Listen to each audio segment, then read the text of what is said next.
Now we are going to show you the female. The one you've been seeing is a male, grown up and really well balanced, and it's a very good quality male. So look at this, it's also pretty nice. You just can't believe that somebody is having this kind of length.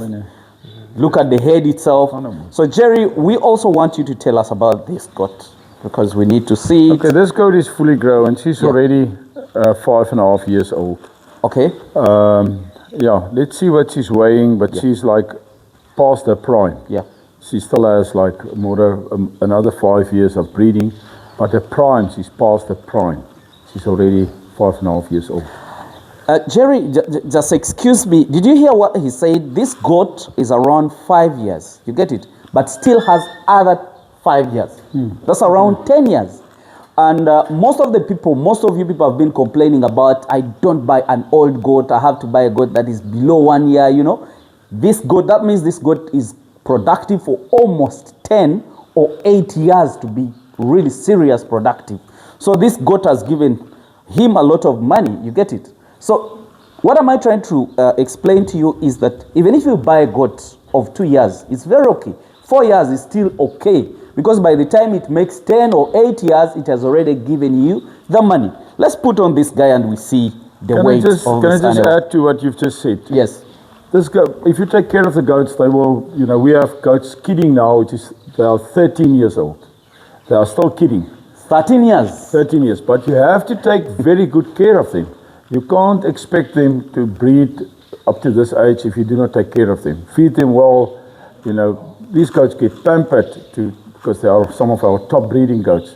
This specific goat was the Western Cape Grand Champion goat, and she was the reserve Grand Champion goat in the Eastern Cape. So, you know, this is a goat with really, we can't mess around with her, we should take good care of her. But what you should understand, if you take a goat which is 10 years old to your country, she will not easily adapt.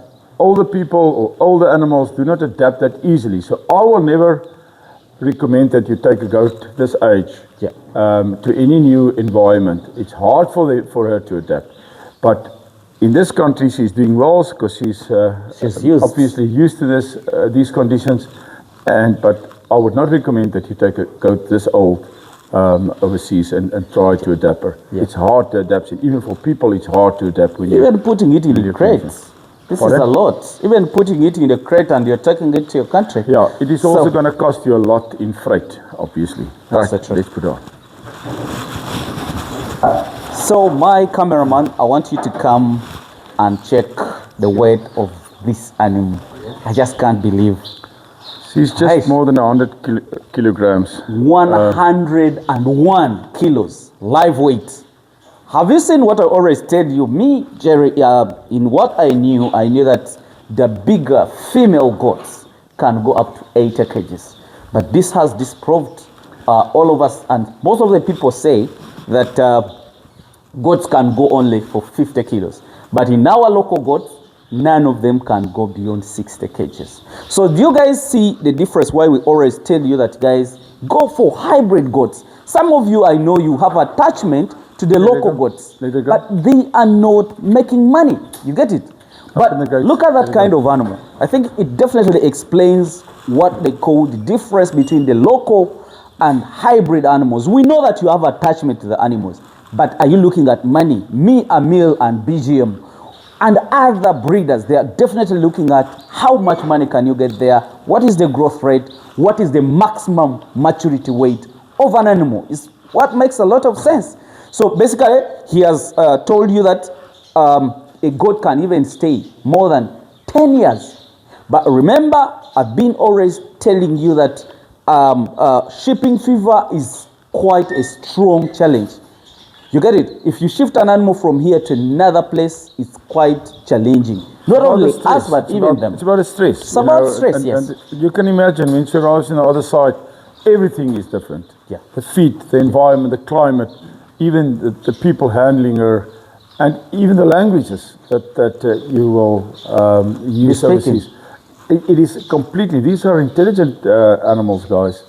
And if you if you do not respect it, you're not going to have, very good offspring. They will not really breed. It is very difficult to get them to breed if you do not have, they should adapt first. Jerry, there is something you said. These goats do understand your language now? Do they understand your language when you speak to them? I would not say that they understand it like you understand me, but obviously, They listen. They do understand, but they get used to your voice and your language, And when you take her overseas, everything is new, everything, and you should respect it. You can just imagine how big the stress is from the moment that we bring her into quarantine until they arrive on the other side, with in the crate for that long and freight, etc., etc. It is really. It takes time for them to sort of get their stress levels down again and to be just in a normal condition again. Wow. It's difficult. That's very nice, Jerry. I really thank you for your information. You're welcome. You've given to me, but it's not directly to me. You are giving it to the whole world, and people are seeing you. I've done my part. You're also doing your part, and other people will be doing the contribution. What do you think about people who understand a lot of things and they're not giving out information to other people? Do you think it's a sign of growth or something? No, I mean, if people have specific secrets that they do not share, I mean, it's up to them. I believe, that we have invented the so-called wheel, in South Africa in many ways, as far as the Boergoat and Kalahari Reds and Savannahs are concerned. But we've also paid the school fees. So why should you guys, go through everything that we've already been through? So we are, open to help you people, and we, as you could see in a past course that you guys have done, I don't have a problem to share my knowledge and experience, but I can't, tell people what they should do. But in our case, we have no problem to share our experience. Now, also some other thing, Jerry. How do you benefit in farming? Do you benefit more when more people are doing the same business, or when you're only the dominant person doing it? No, I don't believe in monopolies. I don't believe that you can build an industry on your own. Competition is good, and the demand in the international market for Boergoats, especially for breeding stock, is so high that eventually we will not be able to supply the demand from South Africa, and more countries will enter the market as they already started to do. But it is a matter of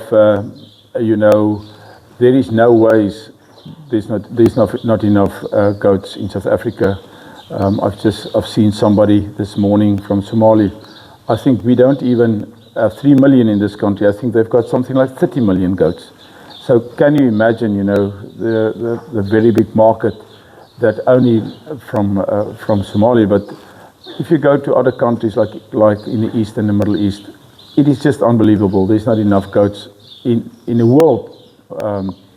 Pure blood goats like the Boergoats and meat producing goats to supply in the market. Not at all. Wow. Thank you very much, Jerry. I don't want to hand you hand again. Let me just go. I've heard your words, and I wish you the best, guys. Bye for now.